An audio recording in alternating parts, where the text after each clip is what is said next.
এই দেখো বন্ধুরা, দেখো দেখো কি এসছে আমাদের বাড়িতে, দেখো দেখো দেখো দেখো। আমি হোলি খেলার পর্বটা নিয়ে চলে এসেছি। আমি প্রতি সোমবার এখন করে একটা লং ভিডিও দিচ্ছি, তাই সেই লং ভিডিওটাই তোমাদের দেখার জন্য অনুরোধ রইল। অবশ্যই কিন্তু দেখো। আমার বড় মেয়ে ঠাকুরের কাছে এসে ঠাকুরের পায়ে দিয়ে তারপরে হোলি খেলা শুরু করলো। এটা কিন্তু আমি আবার বাবার বাড়ির থেকেই শিখেছিলাম, তাই মেয়েদেরকেও এটা শিখিয়েছি। যখনই হোলি খেলা শুরু করবে তখনই ঠাকুরের পায়ে আগে হোলি দিতে হবে।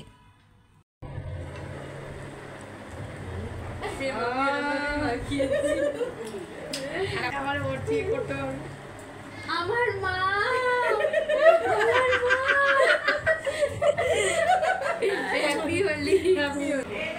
দেখো এটা হচ্ছে মামনের বান্ধবী, প্রিয় বান্ধবী সব। তিনতলায় আমাদের ঠাকুর ঘর, আর দোতলায় আমাদের গোপাল ঠাকুর বসে আছে। আমার জায়ের গোপাল, দেখো কি অপূর্ব দেখতে লাগছে। জয় গোপাল। সব ঠাকুরকে পায়ে রং দিয়ে তারপরে আমার ছোট মেয়ে চলে এসেছে সবাইকে পায়ে রং দিতে। ছোট মেয়ে কেন, ছোট মেয়ে, বড় মেয়ে, মেজো মেয়ে, আমাদের ছেলে সবাই, সব বাবা কাকা মাম্মাম দাদান সবাইকে পায়ে রং দিয়ে তারপরে কিন্তু ওরা হোলি খেলতে যায়। এটা একটা আমাদের বাড়ির সুন্দর ঐতিহ্য। দেখো আমি আমার বরকে পায়ে রং লাগিয়ে তারপরে কিন্তু হোলি খেলতে নামছি। এই দেখো কি সুন্দর করে আমার মুখে রং লাগিয়ে দিল। বেশি পারে না, যেটুকুনি পারে সেটুকুনি আমার কাছে অনেক। সকালবেলায় আজকে আমার জায়ের রান্না ছিল। আজকে করেছিল লুচি আর তরকারি, তা মা সবাইকে সার্ভ করে দিচ্ছিল। আমার শাশুড়ি মা সব কিছু করছে সকাল থেকে, আমি কিচ্ছু করিনি।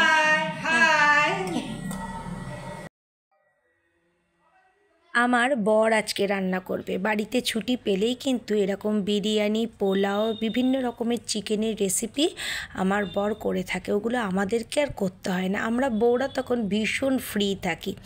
দেখো মাকে সবাই মিলে আমরা পায়ে রং দিলাম, তারপরে মেজো মেয়ে চলে আসলো, পায়ে রং দিল। এক এক করে কিন্তু সবাই রং খেলা শুরু হয়ে গেছে।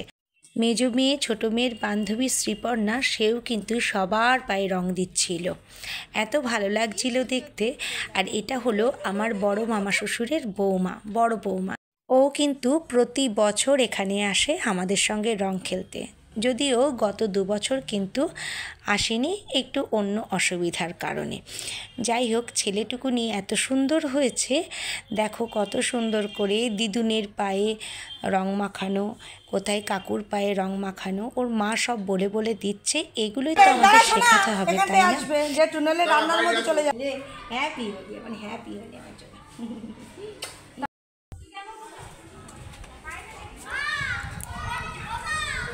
আর ওই দেখো মেয়ের দল সব দাঁড়িয়ে রয়েছে, বাইরে গিয়ে সব রং খেলা করছে। দেখো চারিটা দিক কেমন ফাঁকা। হ্যাঁ, মানে এই রং খেলার দিনকে তো কেউ তো বেরোই না, জানে যে গায়ে রং দেবে। দেখো কেমন চারিটা দিক ফাঁকা। চলো এবার যাবো আমার পিসশ্বশুরের কাছে। উনি একটু অসুস্থ মানুষ, কিন্তু দেখো রং খেলার দিনে যদি সবাই মিলে একটু আনন্দ করি, ওনারও কিন্তু মনটা খুব ভালো হয়ে যায়। তাই সবাইকে নিয়ে চলে গিয়েছিলাম পিসেমশাইয়ের কাছে।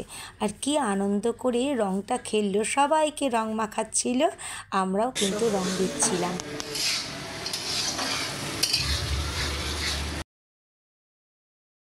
দেখো আমার বর কিন্তু রীতিমতো রান্না করেই যাচ্ছে। ওই যে বললাম, আমাদের বাড়িতে কোনো রকম হেডেক থাকে না। যদি কোনো বাড়িতে উৎসব পালন হয়, ওই কিন্তু একাই 100। ও কখনো আমাদেরকে কিচ্ছু করতে দেয় না, নিজে নিজেই এইসব রান্না বান্না করে আর খুব আনন্দ করে। ওদিকে কর্তামশাই রান্না করছে, আর দেখো এদিকে আমরা হোলি খেলছি 2 বউ মিলে। হ্যাঁ, ওকে আমি মাখাচ্ছি, ও আমাকে মাখাচ্ছে।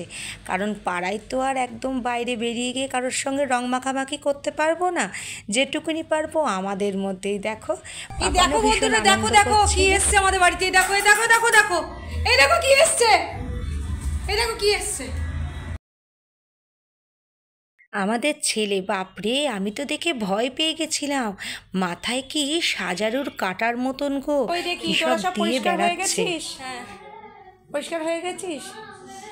আচ্ছা ঠিক আছে, তুই দেখি তোর মুখখানার কি অবস্থা। পরিষ্কার আইনি।